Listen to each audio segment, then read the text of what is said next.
assign behaviors and meanings such as sex roles attributed to distinction of all human societies make between male and female. For most scholars, it is accepted as axiomatic that gender behavior is shaped by historical forces and cultural meanings that has nothing to do with biology. The anthropological study of gender has a feminized face, although men have on occasion explored specific aspects of gender performance. Its principal researcher and audience are women. The consequence of having the predominance of female investigators has resulted, however, in the exclusive documentation and analysis of the problematic culture of one gender while ignoring the other gender and portraying it as a caricature by omission. Studies of gender range broadly and include work of origins and persistence of certain forms of sex-linked behavior. The origin and meanings of sexual stratification and the problematic nature of gender identity. The gender identity focuses on information of an institutionalized third gender identities.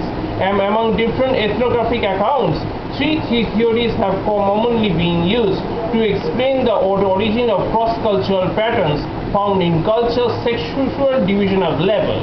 String theory holds that because males in any given society are larger on average than females, it is only natural that the males do tasks that involve greater strength. Compatibility with childcare argues the women do not perform activities that are most complementary with childcare roles, that is so easily interpreted or assumed, such as gathering food inside lands, in wide lands, carrying water, cooking and food preservation. Men, by contrast, are more likely to engage in activities that are sometimes dangerous and often demand bursts of energy, such as hunting on large lands and sea animals, clearing lands, long distance trade and war. Economy of effort theory argues that women and men's tasks are as divided in such a way that they maximize total production through gender specialization, and that specific activities will be dependent on the economic structure of these societies. All these three theories have flaws. The most controversial trend in recent study of gender is the application of sociobiology that seeks to unidentify innate behavioral difference that shape the style and form and sexual behavior.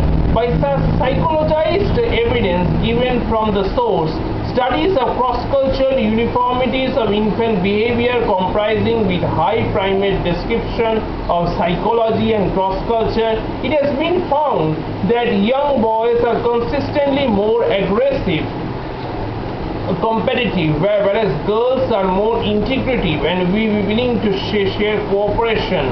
As the scarcity of resources prevails, the development of patrilineality and locality, the localization of reality male is adaptive for military solidarity. Women remain the main source of subsistence worker. Men use their socially dominant role in extra-domestic distribution of symbolic reinforces their oppression of women.